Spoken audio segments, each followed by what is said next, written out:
wabarakatuh. Selamat sore. Hari ini kita kedatangan tamu yang luar biasa. Dari apa, Bu?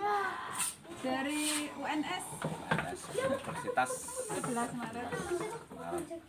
Dokter Bu Dokter Zulianti, betul ya? Betul. Alumni Negeri Sakura.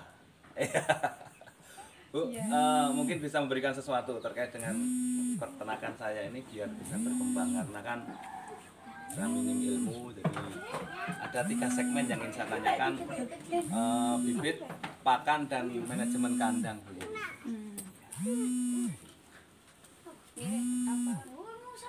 Peternakannya, Kuliah singkat ya, Bu. peternakannya sudah bagus, sudah ini ya. Kandangnya bersih. Kalau dilihat pertama ya, konstruksi kandangnya bersih, tempat pakan dan minum juga sudah dipisah ya. Jadi sudah bagus. Sudah bagus manajemennya, terus bersih lantainya, jadi fases sudah langsung jatuh ke bawah, itu sudah bagus, jadi langsung terbentuk pupuk nantinya, jadi bisa nilai lebih.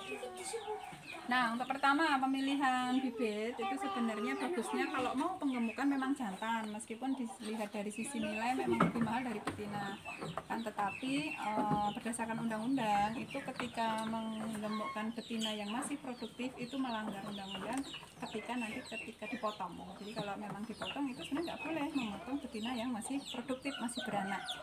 Jadi memang ada undang-undang yang melindungi, maka namanya pengemukan itu lebih baik memang jantan.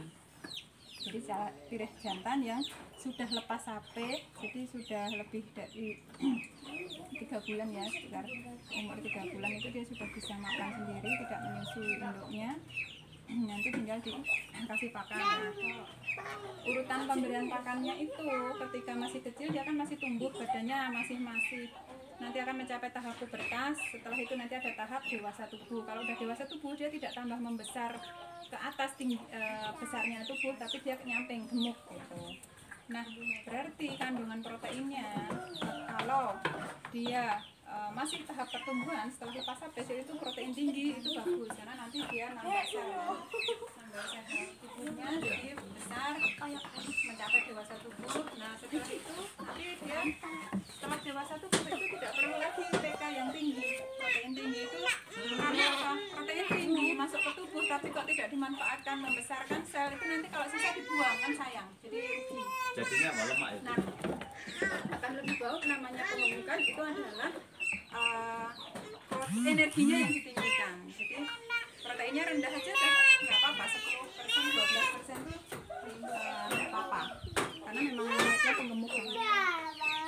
Dan penggemukan Sambil jalan, Bu, nggak apa-apa, sambil jalan. Penggemukan dengan energi yang tinggi nanti dia cepat gemuk gitu ya. Kalau sudah 7 bulan itu kan dia sudah pubertas. Nanti setelah itu dia mencapai dewasa tubuh, 1 tahun itu sudah siap digemukkan. Pakannya kalau mau pakai silase itu bagus ya, artinya kita tidak perlu nyari rumput segar tiap hari. Itu sudah suatu manajemen yang bagus. Jadi seminggu sekali nyari rumput, kemudian difermentasi dan diberikan. Nah, memang silase ini lebih bagus, dia nutrisi bisa stabil itu sebenarnya ya. Nah, itu 3 minggu. Jadi 3 minggu difermentasi baru setelah itu dia nutrisinya itu stabil gitu. Kalau baru seminggu itu belum sebenarnya. Iya. Oke, Bu, luar biasa. Itu berdasarkan paper yang saya itu minimal memang 3 minggu. Ya, jadi hari ini ada kuliah singkat di kandang ya, Bu ya.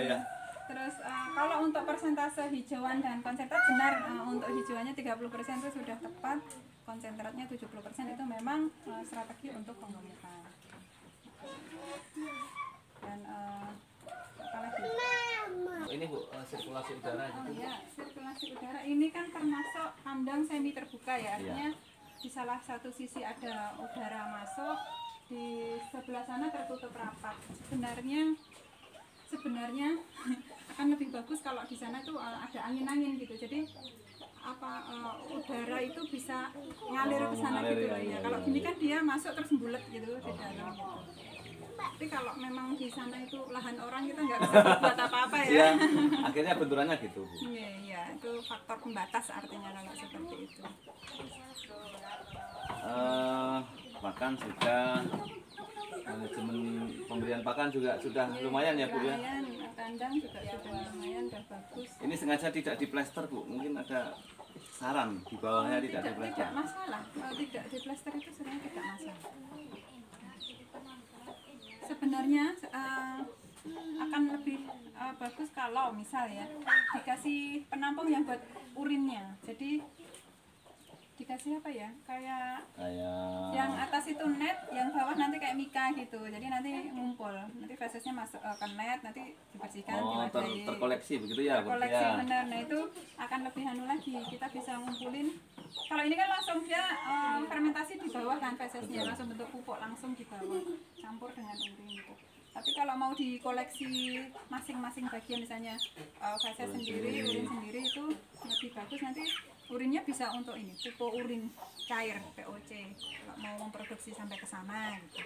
Ya barangkali nanti ke depan Ya mudah-mudahan. depan memang mimpinya seperti itu Bu Yuli. Iya.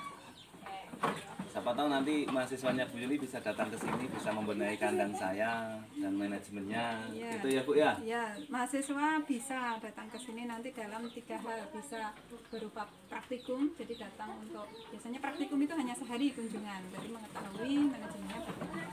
Terus yang kedua ada namanya magang, mata kuliah magang itu nanti minimal sebulan, maksimal sebulan, itu juga melihat manajemen di sini benar-benar full selama 1 bulan itu bagaimana konsistensinya manajemennya, nanti terus dianalisis nanti kekurangannya di mana. Nanti Dengan kandang yang seperti ini sudah bisa ya digunakan ya Bu? Bisa untuk magang bisa, untuk praktikum bisa. Nah, yang ketiga itu bisa kesempatan mahasiswa berada di sini itu untuk riset atau penelitian. Akan tetapi kalau namanya riset itu pakan itu atau treatment perlakuan itu harus ngikut student. Oh gitu ya. Jadi kita nyiapin aja gitu ya. Iya, berarti pihak peternak itu hanya menyediakan kandang sama ternaknya dan pakannya, tapi pakannya itu mau bagaimana itu manut sama yang riset, penelitian. Tapi namanya penggemukan riset itu pasti nanti dihitung gitu, dihitung pakan yang dibutuhkan berapa, yang diberikan berapa, nanti hasilnya bagaimana, itu terukur gitu. Itu namanya penelitian. Memang kalau ada penjelasan dari yang ahli dan profesional seperti ini kan kita lebih jelas. Itu tadi sekilas kuliah singkat saya bersama Dr. Yulianti, alumni apa Bu yang di Jepang sana? Hifu University. Iya, mungkin bisa keterangan singkat. S1 S2-nya dari Undip, Universitas Diponegoro. Oke. Ya, ini kunjungan Dr. Yulianti di kandang cempe ini. Kita beri nama kandang cempe karena memang ini isinya cempe-cempe. Bu, ada kuliah singkat lagi? Ada tambahan Bu? Sudah ya? Baik, mudah-mudahan ilmunya bermanfaat teman-teman peternak yang ada di sini ataupun di mana-mana berada. Itu saja sedikit kuliah. Berapa menit? 8 menit, tapi sudah seperti kultum, tapi sudah padat ilmunya. Baik, terima kasih, semoga bermanfaat. Assalamualaikum. Yang itu. Ada 4 yang sana sudah closing sama Garut dengan keluar tanduknya. Ini enaknya kan makannya tuh dia, yuk langsung kerat. Yang sisa tinggal geser ke sana udah dihabisin sama Marino.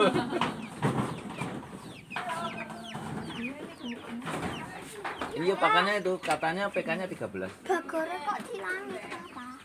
Anu cuma yang usah. Oh, ini bagus ini buat anu. Lah ya ini kan masih Mas Raka. Nek, tak foto nih ya. Foto ya. ini tak setting gue jantan, Mbak Yuli. Oh iya.